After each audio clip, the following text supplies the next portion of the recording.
because we're just using my laptop's internal microphone, or internal camera, which means there's going to be all kinds of lightening and darkening depending on, see, all I have to do is just block the light a little bit by moving it all, and there we have it.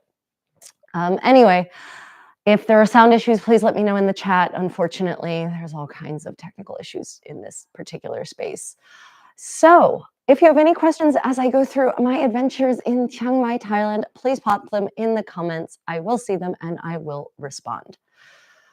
So to start off, Chiang Mai is a city in the northern part of Thailand in the highlands. And if you ever see pictures of Thailand, it is likely that the pictures are probably Chiang Mai, because some of the most beautiful historic architecture is there, some of the most stunning temples, some of the most amazing landscape is up in that part of Thailand. So unfortunately, I don't have the technology here to be able to actually show you pictures. Hopefully that will come with time. I'm looking into some software options so that next time you'll have a split screen and there'll be a beautiful PowerPoint presentation of pictures kind of going as I talk. Anyway, so let's talk briefly about the history of Chiang Mai. Chiang Mai was the capital of the Lana Kingdom, which was a separate kingdom from Thailand up until the 19th century. And most people don't know that. Thailand, as we know it today, is a conglomerate of what used to be many different kingdoms. And it became a client kingdom of Siam in the 19th century. And I think the last king of Lana, the last official king, died in the early 20th century. And so the city of Chiang Mai is an old city. It was built in the 13th century, and it actually does have some 13th century structures left intact that you can visit. So for people who are interested in history, Chiang Mai is a particularly good place to visit. Bangkok is actually a very new city. Most people don't know that. It was not the capital of Siam for very long, if at all.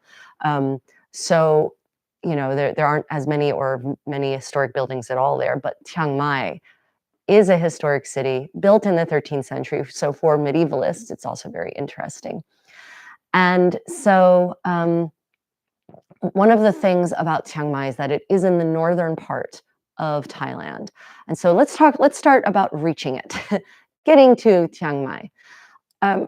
When I was traveling there from Korea, and so that actually offered a lot of options to get to Thailand, but not as many options to get to Chiang Mai in terms of nonstop flights.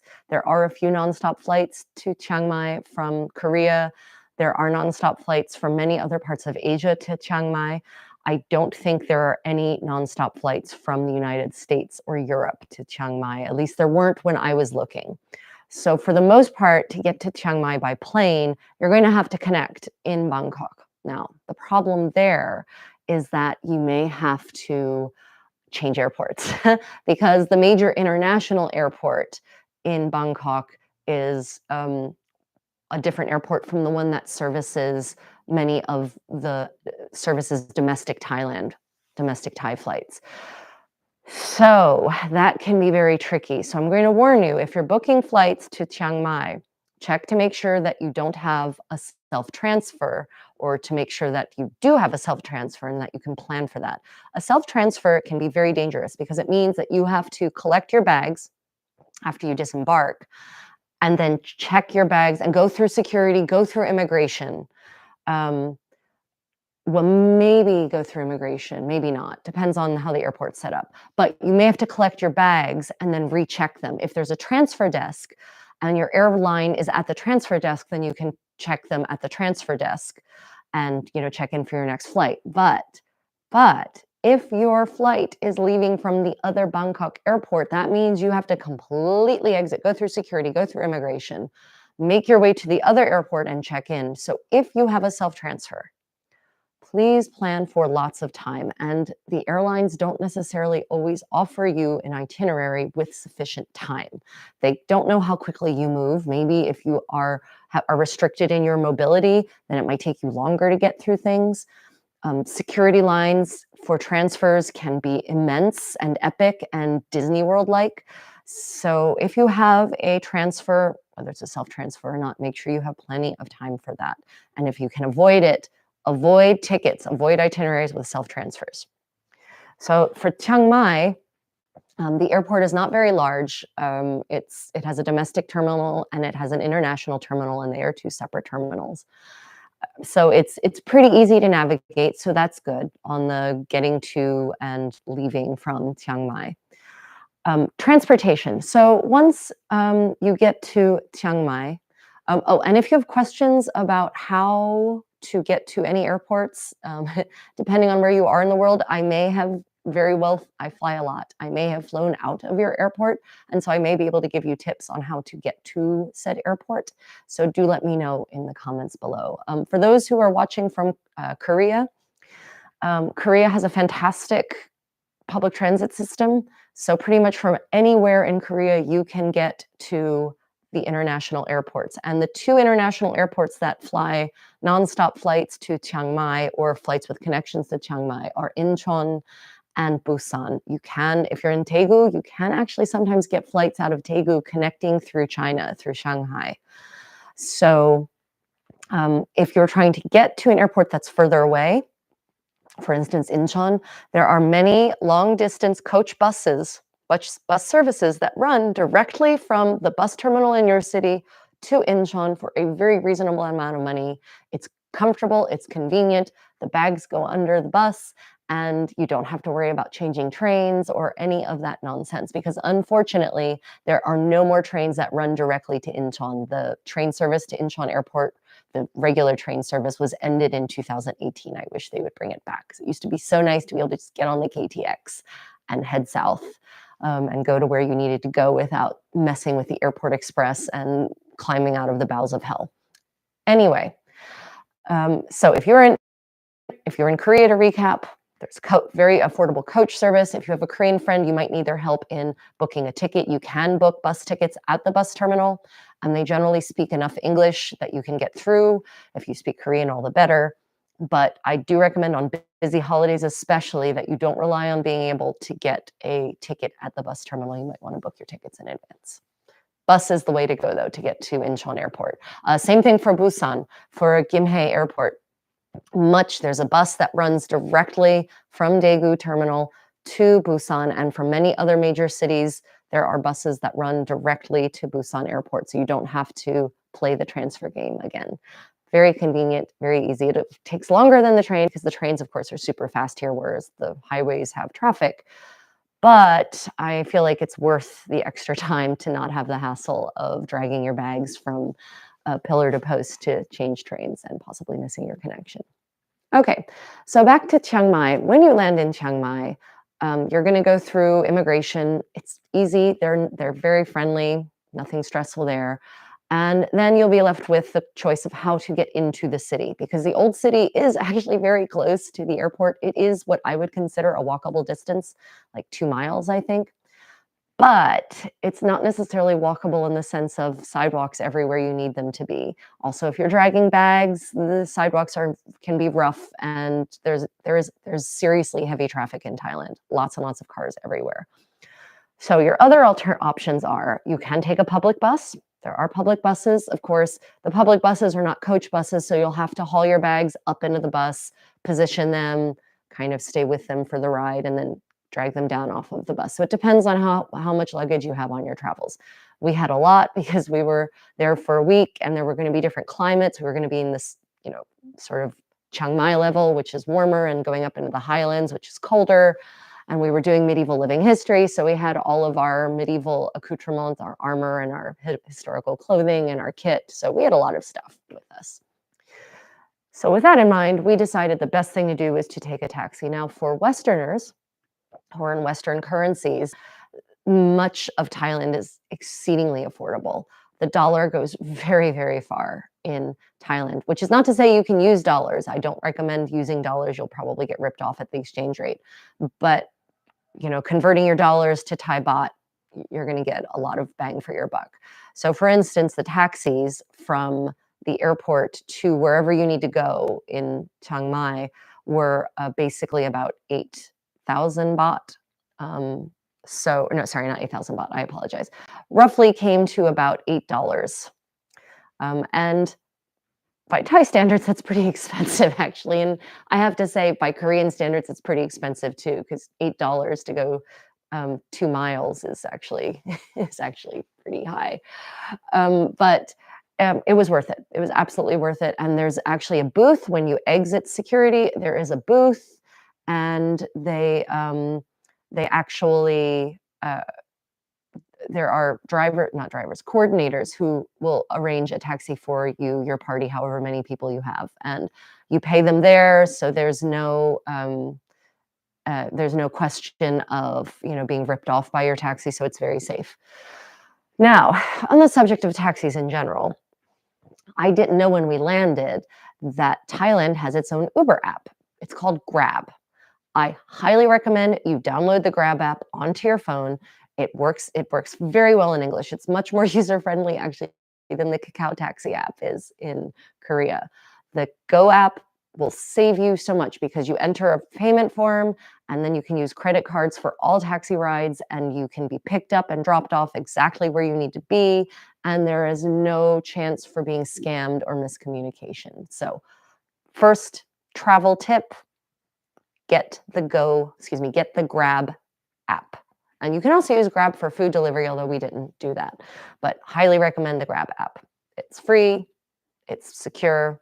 Get it, use it, love it. And it works just very much like the Uber app. You can drop a pin on where you want to be picked up. You can enter address. You can schedule a time. All sorts of good things. Okay. So and we pretty much used taxis to get around locally because it was easy and it was relatively inexpensive for us. There are public buses. They are clean, they are safe, they are reliable. We didn't use them, so I couldn't really tell you how to use them. If it's like Korea, they probably have some kind of travel card where you load money onto it and you then swipe it. And maybe they take cash on the buses as well. But often buses, if they use cash, a lot of countries, buses have to have exact change. So just keep that in mind if you decide to travel on a shoestring budget and take the bus instead, the public buses. Okay, so the old city. The old city of Chiang Mai, like I said, it was built in the late 13th century. Actually still has, Chiang Mai is a perfect square nearly. It actually looks kind of like an ancient Roman city. And it has city walls. So, hold on a minute, I'm gonna just do a sound check. Handsome? Ryan? Is sound still coming through? Can you hear me? Oh, yeah. So there's been no breaks in sound or anything like that? No. I've got a couple moment delay. That's why I didn't know you were calling. Ah, okay. Yeah, I know the delay is weird. Okay, that's good. So I guess. Describe the weird trucks with the side panel. Oh God, yeah. Okay. Yes, right. What were they called? I don't remember. It means like two bench or something. Right. Okay, yeah. Okay, so the old city is a big, right, sorry, we were doing a sound check. We had sound issues on my last live stream, so doing a sound check. So the old city is basically a big square, and many of the city walls are either extant or have been actually reconstructed over the last 40 years. There's been a movement to restore many of the historic monuments that maybe didn't quite survive history. So inside the old city is really where I recommend staying. It's not expensive. It's peaceful at nighttime. It's very walkable by Thai standards and more walkable during nighttime because the city empties out of many of its inhabitants, the old city. Most of the inhabitants in Chiang Mai live outside of the old city. So because the old city, it's not just a question of tourists filling the old city and taking up places where people used to live. There are many, many, many temples, what are called wats. A wat is a temple within the city walls. And that is because apparently every time there was a victory in battle in the Lana kingdom, they built a victory temple. So there are many, many wats that have been built over the centuries. And they take up a lot of space actually because they have premises and different buildings. So I recommend staying in the old city because the old city has a lot of, that's where the atmosphere is. And like I said, at nighttime, it's peaceful and it's beautiful because all of the temples are illuminated. And so I definitely recommend going out at nighttime and taking a walk and, maybe not just taking pictures of all the beautiful illuminated temples, but actually using your eyes to look at them directly and to appreciate the stunning beauty of these historic buildings and how they literally glisten in the night light because the illumination of these lights, because so many of these temples are gilt, literally gilt in gold leaf. They're covered in mirror glass mosaic work, so they glisten in the night, and it's very awe-inspiring. We stayed actually in a hotel that was Lord of the Rings themed. So it looked like a half timber building that had been built smack dab in the middle of Chiang Mai. It had a lot of, it was really quite, it's called the Charcoa, La Charcoa Hotel. I'll pop that in the chat actually, La Charcoa. Because I don't know, it was some friends, some Thai friends actually, that recommended that we stayed there. And I had no idea that it was going to be this Lord of the Rings themed restaurant. The service was great. The prices were very reasonable. We picked one of the second biggest room they had. And I think it came to about $80 a night on average, which included breakfast. And they had a pretty decent, good breakfast. I had eggs Benedict,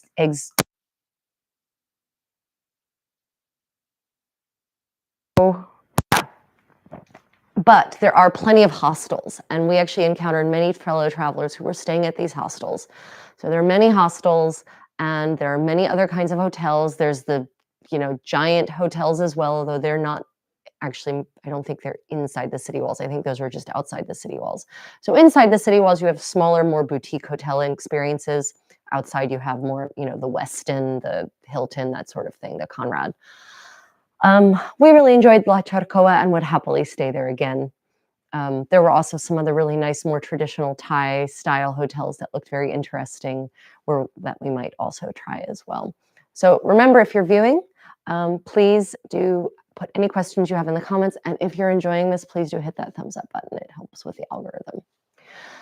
So aside from, let's see, lodging, so Chiang Mai is definitely about walking and walking around. And it's really funny. My Thai friends were kind of surprised at how much we walked places because they were literally taking taxis. We visited Chiang Mai with a group of Thai friends from Bangkok, actually, because Chiang Mai is touristed not just by international travelers, but by domestic travelers as well. It is a major tourist destination for Thai people, especially people from the southern half of Thailand, which culturally is very different from the northern half of Thailand, also linguistically. And so many people from Bangkok come up to Chiang Mai, and we happen to be there on the week when Bangkok apparently goes on vacation kind of en masse, and they all come up to Chiang Mai because it's so much cheaper to go shopping in Chiang Mai. So they come and buy suits, they buy clothes, they buy foodstuffs, and they bring it all back with them to Bangkok. So I found that very fascinating. For us, of course, everything seemed very reasonably priced because of the dollar power. But apparently, even for Thai people, Chiang Mai is a very good travel deal, a travel bargain. But also, of course, the historical beauty of the city really draws people in. So some of the things to do, of course, go walk around the city, go explore all of the different temples. They're all different. I mean, there's variations on a theme. It's very much like visiting churches or cathedrals in Europe.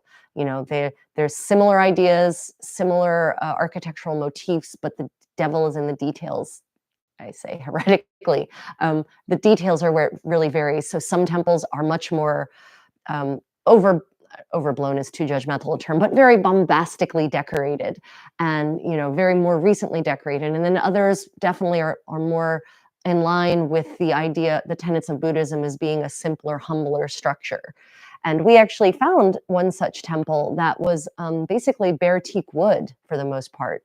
But the Buddha inside had just been recently restored, as in that day they had just finished cleaning it. And we talked to the man who was the restorer of this temple and this Buddha, and he was very happy to chat with us, and he told us all about the process of cleaning the golden Buddha. And I will tell you, this Buddha gleamed from the dark recesses of this teak temple building. And so that kind of leads me to the topic of the people of Chiang Mai. we encountered so many local people in Chiang Mai who weren't selling us things, who just wanted to talk to us. Policemen, this restorer, other residents of the city, and they were so excited to talk to us and share their city with us. So I have to say that the people of Chiang Mai, super friendly, very warm, very hospitable. We've really enjoyed our time there. Bangkok, we've been to Bangkok multiple times.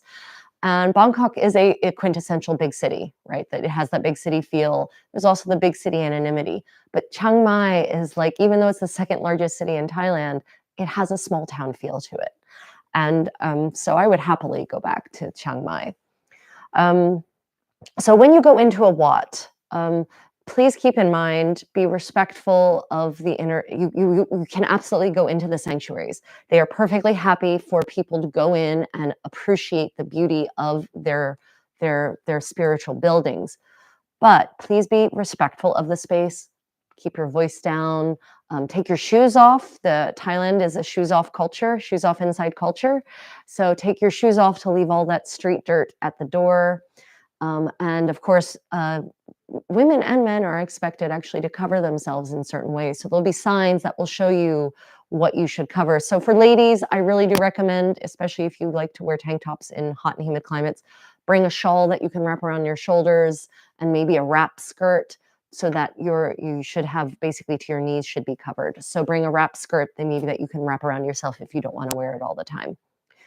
So many temples will either sell like very inexpensive disposable clothing that you can put over top of your clothes, or lend you disposable clothing, or rent you clothing that you can, or not lend you disposable, lend you clothing or rent you clothing that you can then use to go into the temple complexes.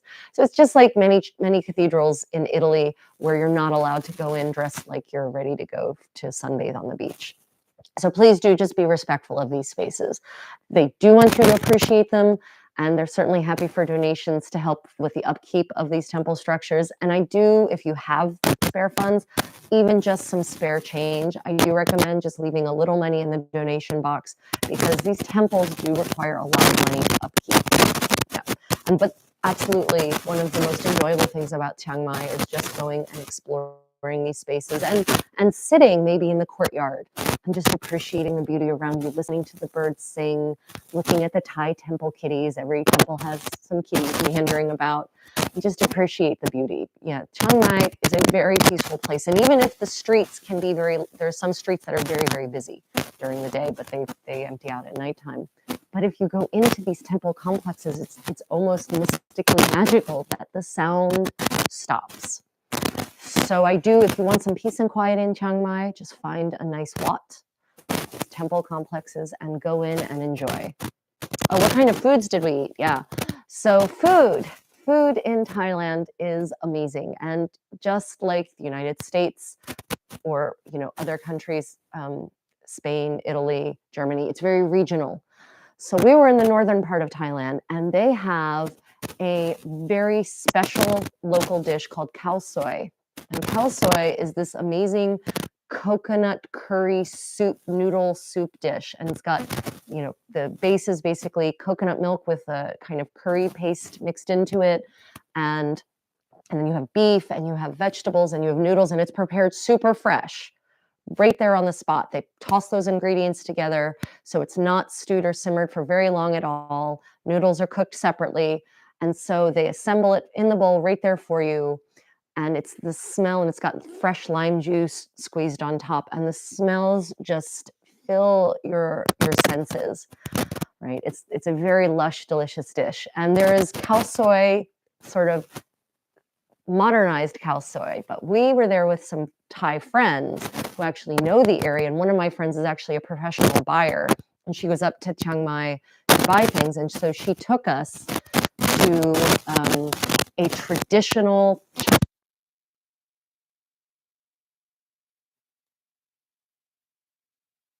by the Chinese immigrants.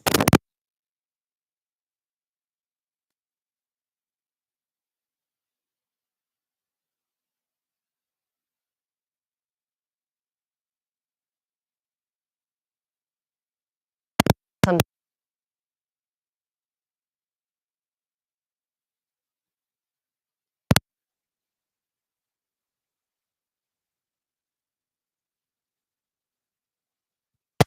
Hello? Okay, I think it's the microphone. Okay, sorry, we had a sound issue. Hopefully sound's back. Okay. Yep. Welcome to welcome to the Contessa's world of technical difficulties. This is every live stream, no matter how much we prepare, it doesn't seem to matter. Okay, so I think that Lavalier is probably dead. So khao soi, as I was saying, is this noodle dish in coconut milk. Ryan, what was the last thing you heard about khao soi? Ryan, did you hear me describe it?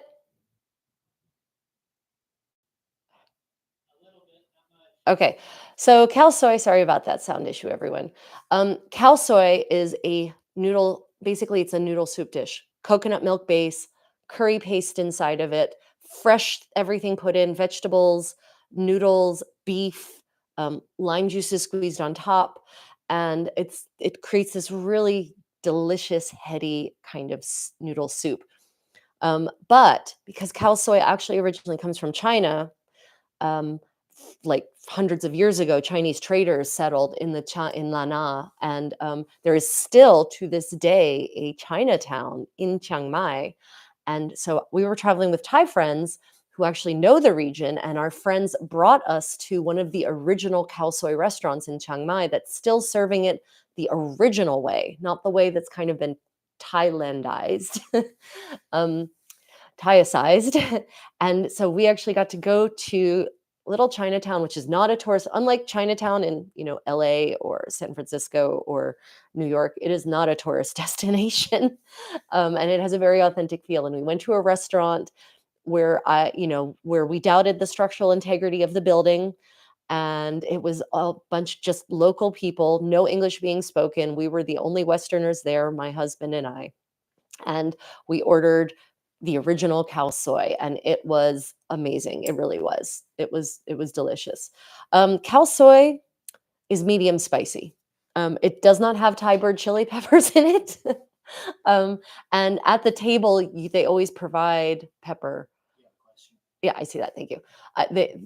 They have a pepper that you can actually add to it if you want to increase the spice, because it's a base of red Thai curry, and red Thai curry paste is based on red Thai chili peppers, Thai bird chili peppers. So it is medium spicy. Most food in Thailand is spicy. Uh, the it is the way of things. Most food in Thailand is at base level spicy. There are very few dishes that are not at least at some level spicy. The level of spice can sometimes be adjusted, and if you go to a tourist restaurant, they will actually ask you how spicy you want it, and then you can get a mild version of the dish. If you go to restaurants where only Thai is spoken and maybe they're not even menus in any language but Thai, probably you won't be able to adjust your spice level. So that's the food takeaway for Chiang Mai and Thailand in general. If spice is an issue, I recommend going to a tourist restaurant, which will be more expensive, but by Western standards will still be very affordable, but by Thai standards will be considered expensive. And then in those tourist restaurants, they are especially equipped and they've set it up, their dishes up so that you can adjust the spice. We did go to one very good restaurant in sort of the heart of Chiang Mai, so very tourist area. And the menu there was not only completely in English also, but they actually asked us if we wanted it spicy or not spicy. And I was just going to test the waters on this, and I said not spicy, and it came out and it was not spicy. So if you have problems with spice, then a tourist restaurant is your option. If you don't have problems with spice, then I really do recommend finding a restaurant that has nothing in English and just living the adventure. Yeah, so choose your heat in the tourist restaurants, not choose your heat in your average Thai restaurant. And especially, you don't get to choose your heat for Thai street food. And street food is a huge thing in Asia in general. In Thailand, it's no exception. And I definitely recommend that you partake in street food as much as you can. I know it can be scary looking, especially for Westerners. We have different sense of food safety, I think. But by the same token, if food safety were a problem in for Thai street food in Thailand, then we would have a lot more reports about tourists, getting ill and dying from foodborne pathogens. So it's not an issue. Now in Chiang Mai on Sunday night, they have something called a walking market. And they literally close down the main thoroughfare going right through the center of the city. So this super wide road that would normally have 2 lanes of traffic in each direction. They shut the entire thing down. It's like a mile long. And it becomes a market for street food, for artisanal crafts. So for instance, this beautiful piece, things like this, hand painted. You can watch them painting it right there at the street market, the walking market. Hand painted lacquerware, beautiful, beautiful, useful for food storage, for food service, made food safe. So at the walking market, you can get not only excellent street food, but really, really wonderful, beautiful, handmade, useful souvenirs. And so at the street market, we actually tried quite a few interesting things. We tried the usual, sauteed or grilled vegetables on a stick, meat on a stick, but I also tried squid egg sack, which turned out to actually be squid semen sack, I was informed by my Thai friends. It was not tasty. It tasted extremely fishy. I will not do that again. I also tried bamboo worms, which are the little grubs that actually the eggs, moth eggs are laid inside the bamboo. The grubs then grow and they go and harvest the grubs and they eat them. And I tried bamboo grubs. They kind of had a nutty flavor. It's not something I would actively court again. If I were starving, it would be an okay option. It wouldn't be the worst option in a famine situation. Let's see, what other things did I try? Oh, yeah, so durian fruit is a big thing in Southern Asia. And durian fruit can be mixed up with jackfruit, and they're not the same and they don't taste the same. Durian fruit is this giant, spiky, ugly looking thing, and it reeks to the heavens. And literally, you are not allowed to take durian fruit into hotels. There are big anti-durian fruit signs on all hotel rooms.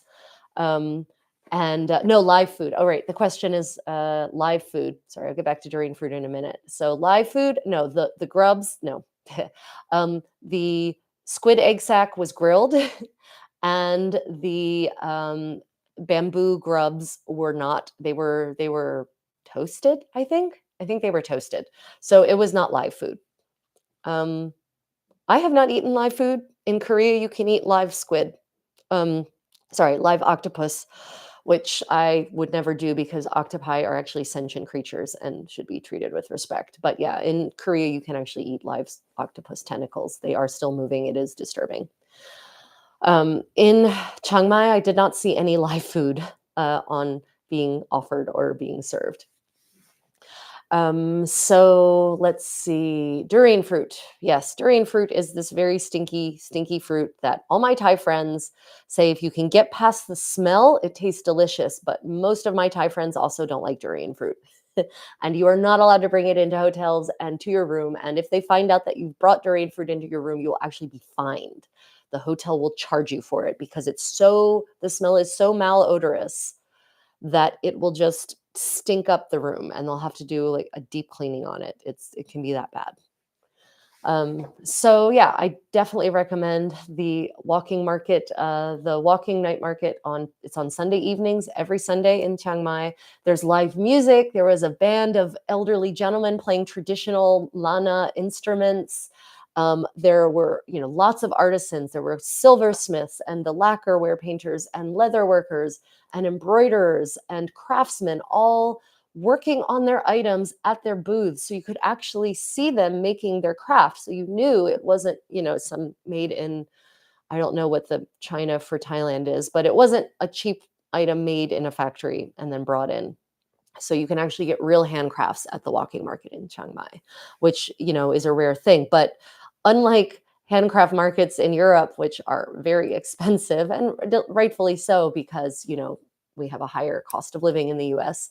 The cost of living is lower in Chiang Mai. So for people who are, going to Chiang Mai to Thailand with dollars as their base currency, these handcrafts are very reasonably priced. And, it's crazy. The artisans expect you to haggle. And I'm not to me, these are already so, and I think this beautiful hand-painted, handmade lacquerware box. I mean, we watched her doing all these tiny little intricate designs in the tiniest, finest brush you can imagine. And this box, I think, cost us $7. And she expected us to haggle her down. And yeah, made in Vietnam. No, Vietnam is actually a more expensive country. um, but the artisan expected us to haggle for all these items to get the price down because we bought so many. We actually bought quite a few. And when we didn't haggle, she just gave us a free one because the custom is such that they expect you, they set the price at a higher amount, expecting you're going to talk them down. And when we didn't do that, because I couldn't in good conscience do that, she gave us a free one to to to give us, in her mind, I guess, what was a proper fair deal. So yeah, if you go to Thailand and you are street vendors, you can haggle. They actually will expect you to haggle. So if you enjoy haggling, Thailand is a good country for you. We did haggle for a carpet, which we got shipped here actually. We did haggle for a Persian rug because Chiang Mai is a very international city and has been for literally centuries because it was a center of trade of the Lana Kingdom. And so there are actually Indian Indian citizens who live in Chiang Mai and have carpet stores for Persian rugs. And we found such a carpet store, and they had actually a Persian rug that had a very medieval pattern to it. And so we haggled for it. We haggled quite a bit, actually. I had no problem haggling that because this was a rug that was made probably 100 years ago. So, I'm confident that this rug vendor probably paid almost nothing for it, probably at an estate sale in India or even Pakistan somewhere. And so I had no qualms about talking him down. And we played hardball, and it was really great because the process went like this. I said, that's a nice rug. How much? He quoted me a price. I was like, absolutely not. Well, we'll think about it. Bye. Oh, well, wait a minute. Maybe I can do something better. And he, did some calculations and came back with a price. Like, still have to think about it. It's a pretty big investment. And he's like, well, okay, wait. This is actually my brother's shop. Let me call my brother and get his permission to offer you the really, truly ultimate bestest ever price.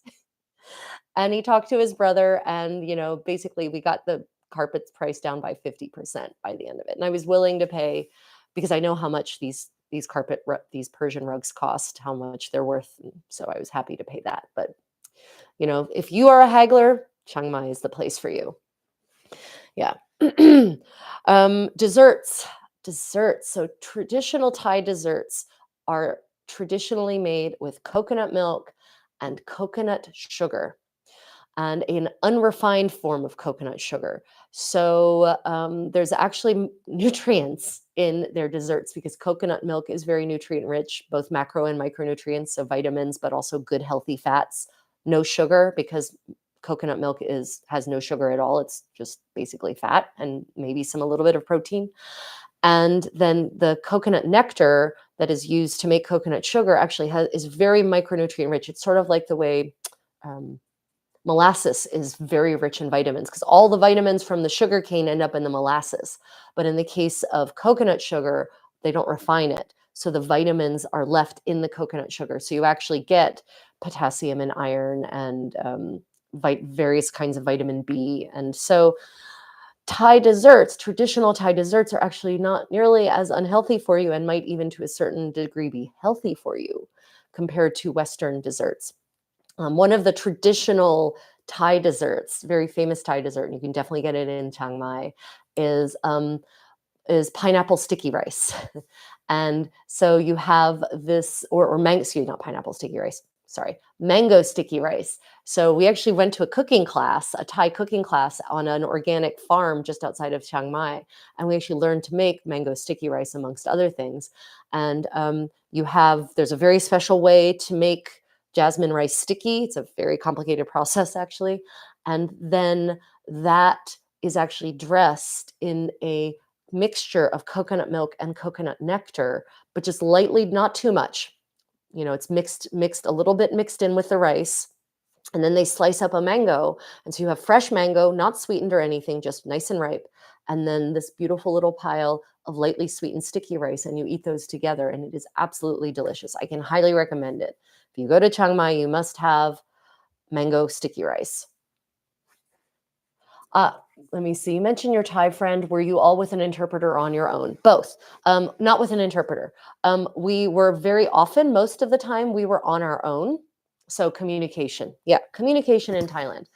Um, in the touristed areas, many people speak English. Many people speak English well.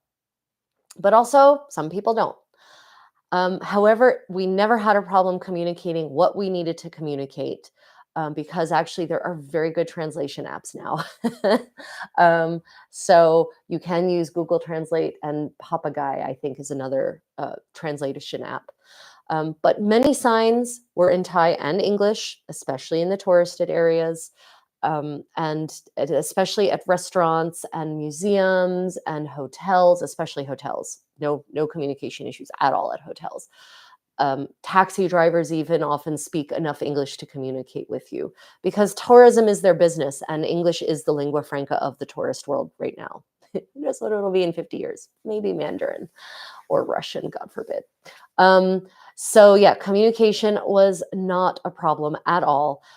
We were able to get by with either, pictures. If we obviously, I don't Thai, is not one of my languages, and if the person to whom we were speaking didn't speak enough English or any of my European languages to understand us, then we were able to use Google Translate to communicate pretty effectively. But really, those very rare instances where English was not sufficient to get us everything we needed. So communication, not a problem. I imagine if you go out into the more remote farm villages out in the Thai highlands, probably you're going to run into many more communication issues, but not in Chiang Mai, not at all, not a problem. And so we were never with an interpreter. We sometimes had our Thai friends. Our Thai friends were very good at telling us, like, suggesting places to go that were not necessarily, we couldn't have found, like that khao soi place in Chinatown in Chiang Mai. I never would have even known that there was a Chinatown in Chiang Mai, let alone that there's this wonderful, delightfully earthy, hole-in-the-wall restaurant where all the locals, all Chiang Mai people basically go for khao soi. Like, I wouldn't have known that was a thing. So having a local for the local knowledge, very useful. And if you can find, and that's where I guess that brings us to organized tours. So when I'm in Europe, I never do organized tours, like, ever, because it's usually not good value for money for me anyway, as someone who speaks many of these languages in Europe and very adventuresome spirit, and I have no problem just hopping on a train or a bus or whatever.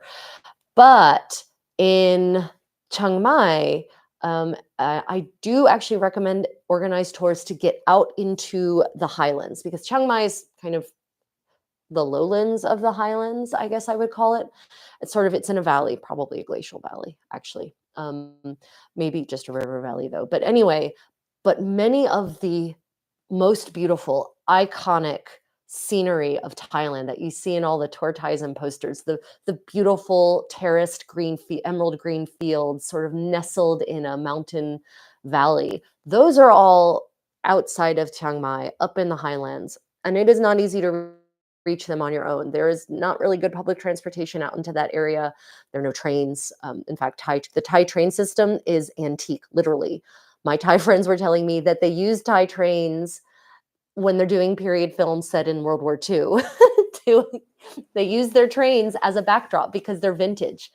So we'll talk about Thai trains in a bit. But to get out into the highlands, you either have the adventure of renting a car and driving yourself, but driving in Thailand can be super scary for people who didn't learn to drive in Thailand, because they have a different idea of sort of rules of the road and following the lines and staying in your lane. So I really do recommend an organized tour if you want to go out into the highlands. And I do recommend that if you are in Chiang Mai, that you go out into the highlands, because that is where the beauty is. Stunning vistas, beautiful rainforests. It's also very cool. Like, literally, you will have to bring a jacket if you go up to Doi Intanon, which is the highest mountain peak in Thailand, and that is near Chiang Mai. And it is actually cold up there. It was cold and misty, and it felt like a North Pacific Northwestern US sort of rainforest. Like it was, temperatures were, for those who are in Fahrenheit, I think it was 50 degrees actually. So like 10 degrees centigrade. Yeah. So yeah, there is the landscape out there, though, absolutely worth taking an organized tour, because someone else does the driving and someone else handles the terror of that. Because I will tell you, when we took our organized tour, the mountain roads, there were lots of roads we were on where the lane we should have been in, on a two-lane road, two-directional road, the lane in which we should have been driving was covered in rock slide. So, and they looked kind of fresh, the rock slides did. Which is to say that maybe you should spend the money and pay someone else to do the driving for you in those situations. It was pretty adventuresome, seeing all the rock slides as we drove around the mountains. And so that brings us to the organized excursion that most tourists do when they're in Thailand, actually, and that is an elephant experience. Now, elephant experiences. Oh, sorry, crime, safety.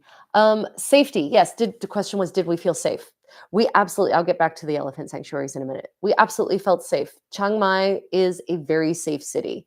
Not everywhere in Thailand is. A lot of the resorts on the islands are not safe. You will be pickpocketed, and possibly mugging, pickpocketing happens in places like that all the time, like in Phuket and sort of southern Thai island resort areas. The ones that are touristed by Westerners, not really the ones that are touristed by Thais.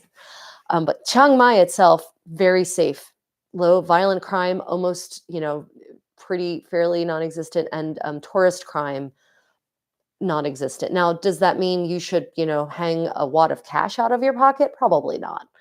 But we felt safe at all times, and God knows I feel much safer in Thailand than I do it pretty much in the US now, with all of the, gunmen going around and slaughtering people in various places. So, yeah, Thailand felt perfectly safe, and Chiang Mai specifically felt perfectly safe.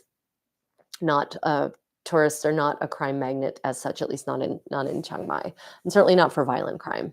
At best, you might get maybe swindled on buying something. You might get charged too much. It's kind of the extent of it. But that's probably also because Chiang Mai is one of Thailand's main tourist attractions, and tourist income is a big revenue generator for Thailand. So probably the Thai government goes out of its way to make Chiang Mai extra safe. Yeah. No, we heard very little. We didn't experience any unsafe feelings ourselves, and we didn't witness any crime happening. So, yeah. Back to the elephant sanctuaries. So the elephant sanctuaries are pretty prominent all over Southern Asia. And the word sanctuary is not regulated by the government, sort of like the way all natural is not regulated by the US government for food. So just because a place calls itself a sanctuary doesn't mean it's a sanctuary. And many such places are actually just exploiting their elephants. They're abusing their elephants. They're continuing to treat their elephants in ways that elephants weren't meant to be treated. So if you go to Thailand, if you go to Chiang Mai, please take care, do your research about the elephant sanctuaries, and find one that ideally minimizes contact with the elephants, because elephants are wild animals. They're not meant to have you, interacting with them. And especially avoid the ones elephant riding, no. Elephant swimming, no. Elephants were not meant to be ridden, and places that have riding elephants, they have to do horrible things to those elephants to turn them into placid riding ponies. So don't support places like that, please. That being said, there are some proper elephant rescue places they have literally rescued elephants, because elephants are still used in the logging industry, used and abused badly. They're used at riding places. They're used in circuses. So there are actual proper elephant rescues that actually go and rescue elephants from these abusive situations and give them a happy, healthy, safe place to live in the highlands. And we found one Um, uh, I don't remember what it was called. Ryan, what was it called? I think Green Living Elephant Sanctuary or Living Green. No, sorry, Living Green Elephant Sanctuary. That's what it was called. Living Green, Living green. Living Green. Yeah, Living Green Elephant Sanctuary. Now, I didn't know when we went there that they do elephant feeding. So they give all of the people who are going there sugar cane and bananas, or just bananas. And sugarcane. Sugar cane and bananas. Elephants love sugar cane. Elephants love bananas. But there was one elephant that only wanted bananas and would throw the sugarcane back at Yeah, right. So there was one elephant that didn't want bananas, only wanted the sugar cane and would throw or excuse me, only wanted bananas, didn't want the sugar cane, and would literally throw the sugar cane back at you if you tried to offer it. Anyway, point is that this place would give the visitors a bag, a satchel of sugar cane and a satchel of bananas, and they teach you how to interact with the elephants. And then you do go out and you actually feed the elephants bananas and sugar cane. And it's not a forced experience. The elephants are not rounded up or anything. The people go out there, and let me tell you, the elephants come because they want their bananas and their sugar cane. Really? That's my tea. Seriously? Why are you drinking my tea, Kat? Anyway, so while I generally don't advocate for places that allow human elephant interaction because I don't think it's necessarily good for the elephants, this place allowed a very natural form of interaction in the sense of the elephants are allowed to interact or not. And then after the feeding is done, the elephants go down to the river, and people are allowed to go and splash water on the elephants if the elephants want that. And the elephants don't have to go into the river. They're not forced to go into the river. But apparently the elephants really like it, especially the baby elephant. Living Green had the most adorable little baby elephant. And he loved being in the river. And I got some fun video of him really frolicking. He's just like a human just like a human 5-year-old who's in the water, a 5-year-old child who just loves the water. And that was this little elephant, and he really loved it a lot. And the elephants, when they go into the river, they will allow you to splash them. No one is forcing them to do that. And then when they're done, they literally just get out and go back to wherever they want to go to. So the elephants are the decision makers on the level of interaction. And I appreciate that approach because I think it's really important that we not create more of an abusive situation for these elephants. But by the same token, the sanctuaries that do allow those sort of more voluntary or completely voluntary interactions, we kind of need those because the devil is in the details. Many tourists are not going to go to an elephant sanctuary where they have to watch the elephants from a distance. They want to go for an elephant experience. So there's kind of this compromise between elephants actually being treated properly or being allowed to be as absolutely wild and natural as possible versus the sanctuaries actually having enough money, enough income to take care of the elephants. Because these sanctuaries get no government funding. There are no funding. There's no big philanthropist billionaires in Thailand funding elephant sanctuaries. So the sanctuaries have to generate income somehow. And they're going to get more income from tourists who get to interact with elephants than from tourists who are super conscientious and don't want to interact with elephants. So that's why I would still support the Living Green Elephant Sanctuary because their approach is very humane and very collaborative. And you can actually tell that these elephants have a very affectionate relationship with their humans. And you very much get the impression, as with cats, that the humans are actually the servitors of the elephants. But see, elephants eat a lot. They really do. They eat a lot, and if they're allowed to just range, then they'll get hit by cars, they'll eat farmers' crops, and that can then lead to a lot of violence against elephants and or death. So these elephant sanctuaries are a kind of necessary semi-evil. And that's why I defend our choice to go to Living Green Sanctuary, because everything was above board. The conditions were excellent. There was plenty of land for the elephants, plenty of forest for them to go and eat, and river, and they were getting a very natural elephant diet. So Yeah. So on that same tour, that was actually a combo tour. So many of these excursions will include a visit to the elephant sanctuary, um, a hike through the jungle. Hike can be a strong word, and then maybe a visit to one of the local tribal villages, and maybe also a stop on some of the amazing architecture that was built up in the highlands by the King and Queen of Thailand. And our tour did. So our tour went from the elephant sanctuary, then we went to the very peak of Doi Intanon, the tallest mountain in Thailand. And that was an awe-inspiring experience because it feels like you're standing on the top of a mystical world because you're in the clouds. And sometimes you can see the peaks that are around you, and sometimes it's just mist. It was actually quite magical. And then on the same tour, we went to something called the King and Queen's Pagoda, which very often you'll see in the Thai tourism photos. I know because I've seen it for years and didn't know what it was. And then when we went there, I thought, oh, this is that place. But it was also cloud shrouded. So it had this very mystical feel. But basically, the King and Queen's Pagoda were built by the last King and Queen of Thailand, the recently deceased ones. And they specifically built for themselves birthday pagodas. And so the king built a birthday pagoda for himself on his 60th birthday on one of the peaks, and on the neighboring peak, he then built one for the queen. And these two pagodas are awe-inspiring. They are striking, they are stunning. They've got beautiful garden landscaping around them. Absolutely worth the haul up to the top of the peaks to see these amazing structures. And I wish actually we could have spent more time there just sitting in the garden and absorbing the beauty of the stunning landscape of these lush emerald green mountains.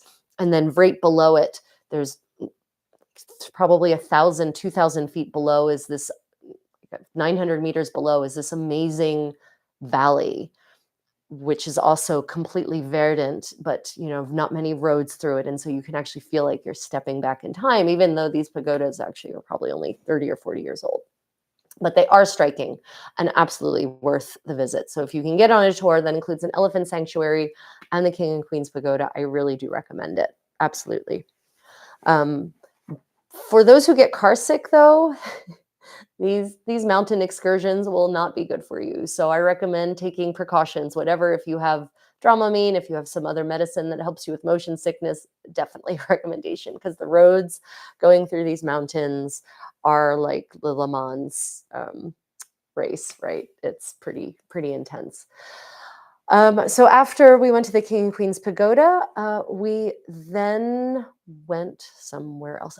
Right. Then we had a hike through the rainforest. Actually, hike is a very strong word. It was basically a downhill walk through some very stunning rainforest.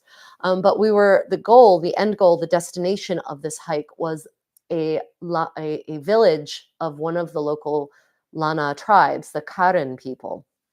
And what many people don't know is Thailand is not just made up of Thai or Chinese. There are many tribes that are not Thai in origin. They're not from Siam, and they've immigrated actually in some of them from other parts of Southern Asia, and sort of set up their own communities, their own villages. And the Karen people are one such people. They apparently actually came from Myanmar originally, but were sort of evicted from Burma, and the King of Lana allowed them to settle in, or the King of Siam, I don't remember, maybe both, allowed them to settle where they are. And so they speak a different language, they have different customs, different foodstuffs, different clothing, and they live in their villages, and they're now making a living as a village by selling their local products, their locally made products, to tourists, and also by providing guided tours through the jungles that are local around them. And these are not hot jungles because we're up in the highlands. So again, temperatures are very mild up there. I'd say humid 70s for Fahrenheit, humid lower 20s for centigrade. And on these tours, we took this hike through the rainforest, and we saw not one but three vipers who were apparently digesting from their meal from the previous several days, because our guide told us that he'd seen those same vipers there in exactly that spot for about the last 5 days. Apparently, when a viper eats, it then takes a good long nap, as in like a week, to digest. So they don't really move. Just going to take this moment. If you are watching this live stream and you haven't yet and you're enjoying it, please do hit that thumbs up button. I know it's annoying to stop with that, but please do. It really supports my work and it helps get this video in front of more people, etc., etc., etc. So these rainforest walks, again, will take you through places that you only see in Thai tourism posters, because these places are literally just off the beaten trail and you can't just see them in the city. So we passed waterfalls that were, would make even possibly a non-believer believe in the power of a supreme being. Like they were that awesome, that literally awe-inspiring. And then we emerged onto this gorgeous hillside of terraced rice fields. And, we were getting into the season where the rice was starting to turn golden. So it was this combination of green and gold and this layered effect. It looked like some sort of, Mother Nature's layer cake. It was absolutely stunning. And of course, nothing really modern to be seen, no power lines, no roads. Even the farm tool huts, sheds are built in a traditional Karen style. So it really was a stunning walk, and I can highly recommend it. And then at the end, we ended in the village of the Karen people, who actually make their living, the village, for the whole village. They actually cultivate coffee. And that was actually an initiative started, I think, in the 60s or 70s by the King of Thailand, because he actually asked the Lana people or the Karen people, excuse me, used to engage in logging and mass amounts of deforestation, and he asked them to stop, but of course he needed to provide them with something else, and so he said, well, if I will pay you to regrow the forests. So he paid them to replant the rainforest, and he said, and I will pay you. I give you the gift of coffee plants. And so you can grow coffee amongst the trees that you plant, because apparently coffee plants do best shaded by trees. And so the Karen people and many other of the tribes of northern Thailand are making a living now from growing artisanal coffee, sustainably grown, very eco-friendly, and growing coffee in the forests that they replanted. And so they have contributed to rescuing the environment in Thailand, the natural environment, restoring the ecosystem, while also finding a way to make an honest living, not a living growing things like poppy. Oh yeah, they used to grow poppies. That's right. That's what it was. It wasn't logging. They used to have massive poppy fields. Yeah. And opium fields and the opium poppies. And so the king asked them to stop that. And so now they are growing coffee in the forest that they've rebuilt. And they sell coffee to tourists. And I have no problem being a tourist in this kind of situation. You basically, at the end of our walk, we went to the coffee house, but built in a traditional Karen style of architecture. And they treated us to coffee and tea. Traditional coffee that they grow. And then we were allowed to buy, they also have artisanal handcrafted products.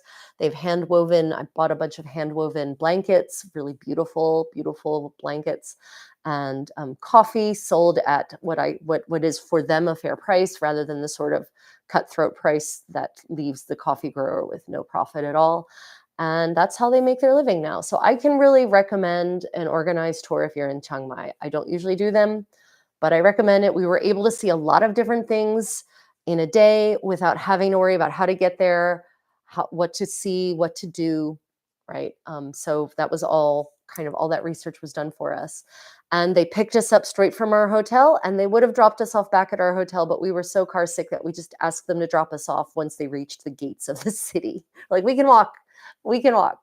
Even though Thai people don't think you can walk in Thailand, you can. It was really funny. We would walk a couple of kilometers from point A to point B, and the Thai people, when we would tell someone would chat us up and ask us where we just came from, we're like, oh, we just walked from this Wat to this Wat. I'm like, but that's so far.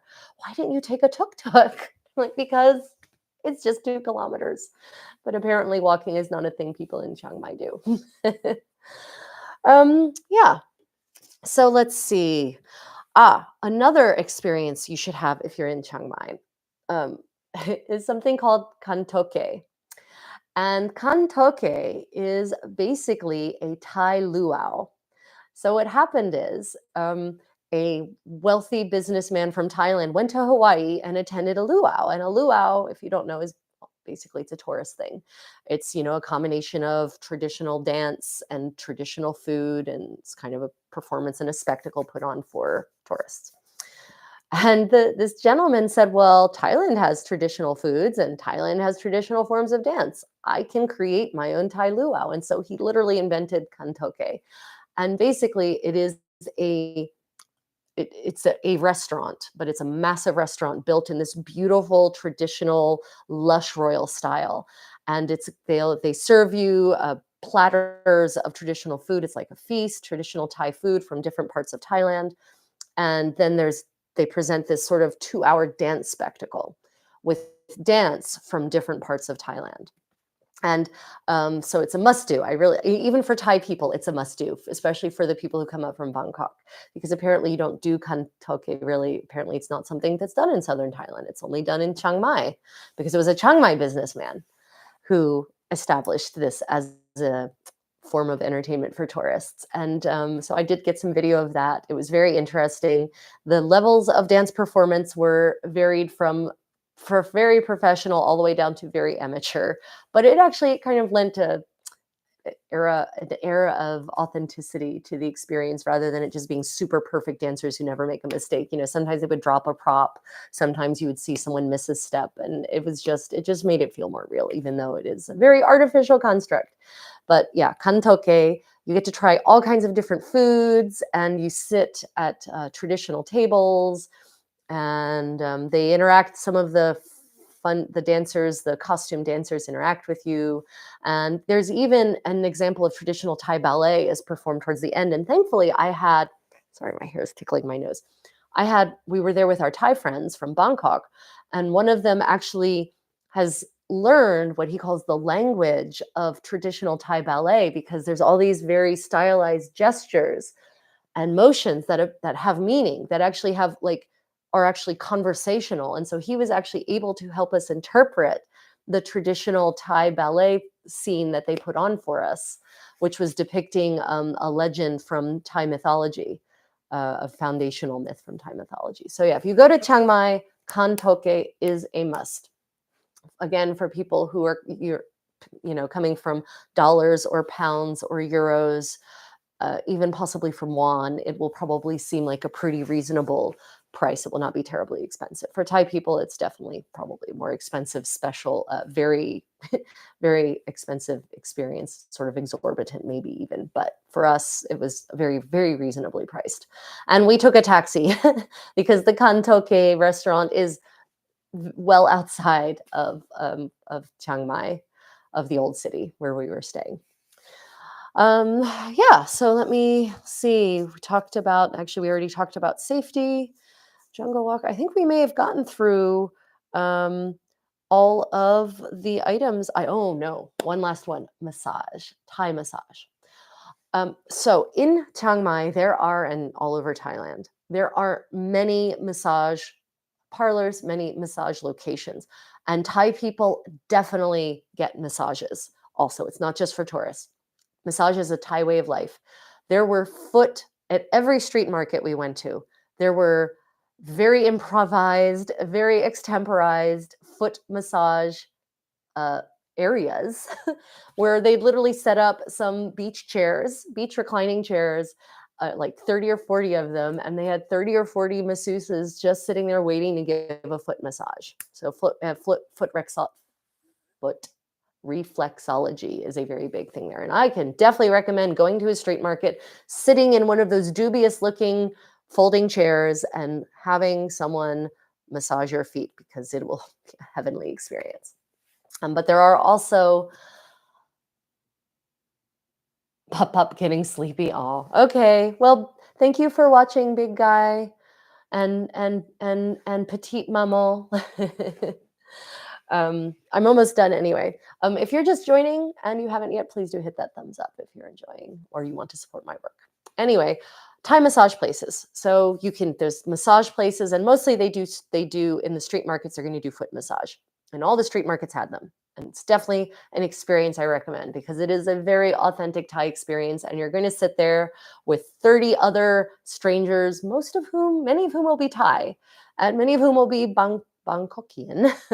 And your feet will feel like heaven afterwards. And it's very inexpensive. Like the street Thai massage is like probably $1 for a 15-minute foot massage. It's extremely inexpensive. And then there are also establishments that are, full service massage spas. And those I can definitely also recommend because there you're going to get a sort of luxurious experience. But there are reputable ones. And then there are ones that maybe are not so much massage parlors.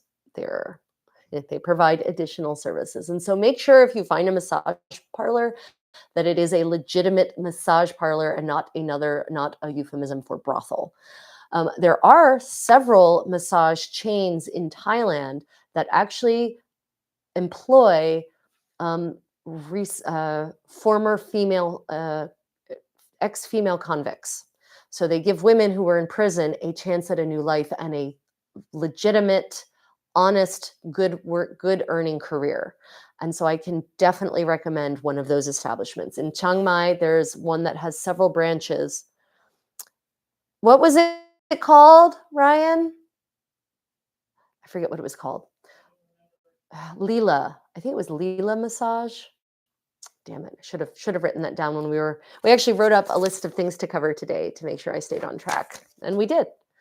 I think it's called Leela Massage. But look for the massage places that actually offer job opportunities, training, and career opportunities to ex-convicts, because then you're not only taking, you're helping to give back in your taking. And I really appreciate that kind of symbiotic tourist experience. And so also remember that traditional Thai massage does not involve oil. Traditional Thai massage, know what kind of massage you're getting. Traditional Thai massage is like a super intense chiropractic experience where they kind of burrito you into a sheet and they stretch you and flex you and crack you. And, there is a little bit of actual, this sort of massaging, but it is an intense experience, a Thai massage is. So I do recommend it. You should try it. But know that if you're looking at a massage menu in Thailand, Thai massage does not involve oil. If you want an oil massage, pick the one that is oil massage, because Thai massage is a very intense experience. At the end of a good Thai massage, I am flying as high as a kite on the endorphins from the pain. It is not a pain-free experience. Okay, well, I think let me just double check my list. If you have any questions in the meanwhile, please do pop them in the chat while I just verify that we have covered everything I meant to cover on this particular tour. Oh, night market. So there are, in Chiang Mai, and I assume in every part of Thailand, each city has Leela Thai Massage. It was Leela Thai Massage. Okay, Leela Thai Massage is the massage chain in Thailand that actually provides training and employment for ex-female convicts. So highly recommend that it's an excellent, beautiful experience, like beautiful interiors, relaxing, beautiful music. You're served tea before and after. They wash your feet with lime juice and salt before you go into the massage room. So highly recommend Leela Thai Massage. Okay, night markets. The walking market on Sunday is also an evening market. It's from like 5 p.m. to 11 p.m. But they also have just night markets where it is all the things, like you can actually buy raw food, fresh fruits and vegetables and fresh meat. And by fresh, I mean like the chicken is still there and they'll kill it for you when you buy it. By the way, their chickens look like velociraptors. You can buy clothes, you can buy carpets, you can buy all sorts of exciting things. The Chiang Mai night market is actually outside of the city. And there is, it's the night market is sort of, it's open every night, but the big night market night is actually Saturday night in Chiang Mai. And I do highly recommend it. It will be bombastic because there will be live concert, live music performances being blasted over a PA at the most maximum volume you can imagine. There will be Thai people, it'll be Thai tourists and Western tourists and other Asian tourists and tourists from all over the world. And it will just be a very exciting, boisterous experience. However, if you do not like crowds, you will not like the night market. So if you are a claustrophobe, do not go to either the walking market or the night market, or really any market in Thailand, because it will probably, especially at nighttime, because it will be too much for you. Yeah. Oh, temperatures. Chiang Mai is in the highland, so it is pretty much always cooler than it is in the lowlands in Bangkok. So whereas in Bangkok, temperatures might be in the mid to upper 90s with humidity in the mid to upper 90s. In Chiang Mai, temperatures are often going to be in the 80s, 70s to 80s. Temperatures reached 90 one day that we were there. Question, do you plan to show videos on some of the experiences you have enjoyed? Oh yes, so we took lots of footage, and we've actually already uploaded some shorts onto this channel. So if you go to the shorts on Travels with the Contessa, you can already see some of our Chiang Mai experiences. We also did a live walk through Chiang Mai, actually. So you can actually watch the walk. We walk through the city. I talk and explain things that are happening around us. So you can actually go and literally go on an adventure with me through Chiang Mai.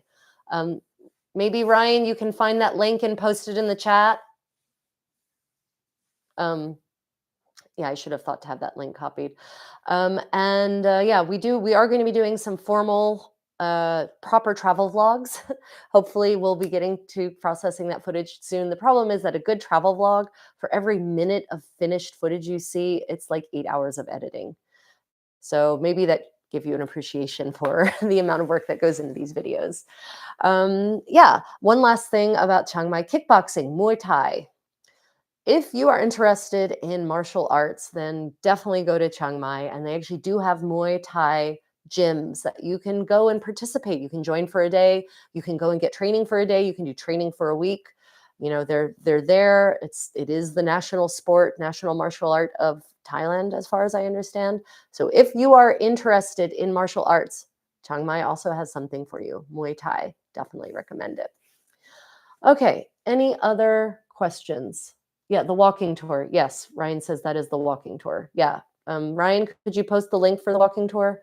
So for those just joining, we're almost done, but you can watch the recording in retrospect.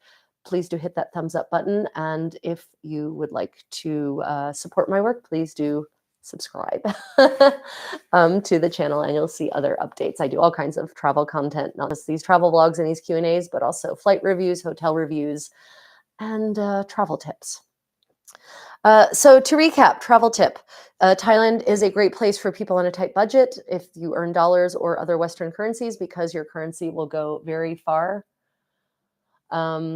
Oh, I see. It's not letting you post links. Of course, it won't let you post links. Ryan, go in as me. You can post links if you're me. It won't let you post links as you. Yeah, so to recap, Thailand is inexpensive for people who are coming in with Western currencies. Everything will seem very inexpensive. Even expensive things will seem inexpensive in general.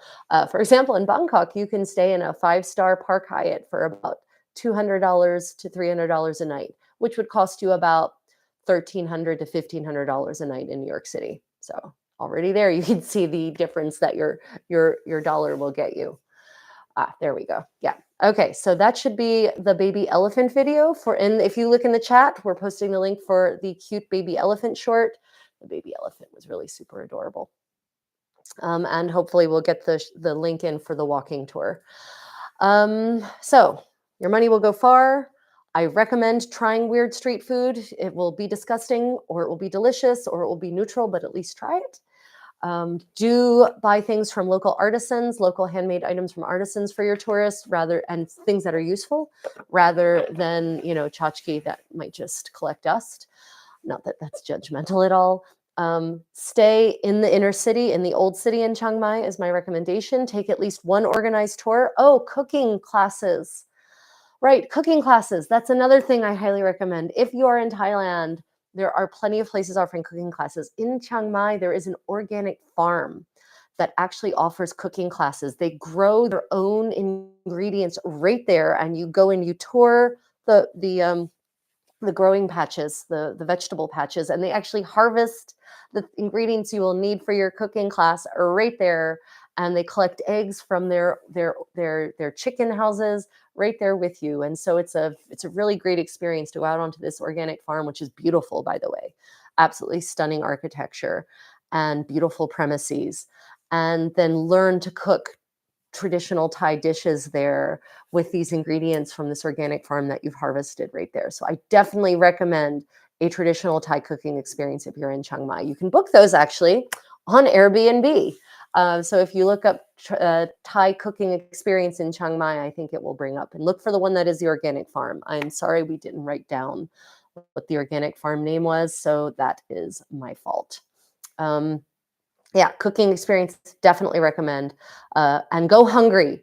Go to your cooking experience very hungry, because you make a lot of food and it's very delicious. And we didn't go hungry. And so we were not really that hungry. And so we ended up making all this food.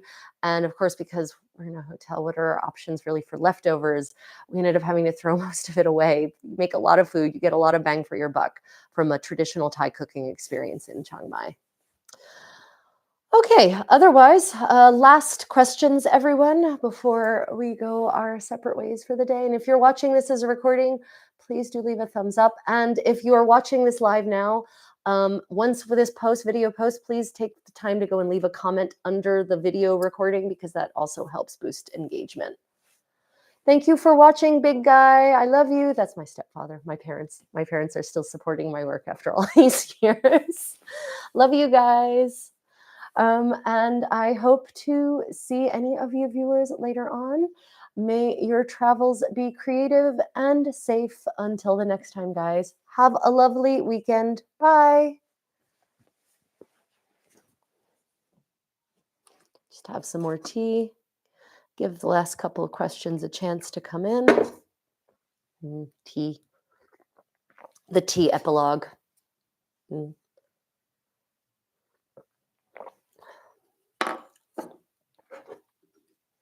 Oh, I didn't talk about tea in Thailand. Oh, well, next time. We should have served Thai tea.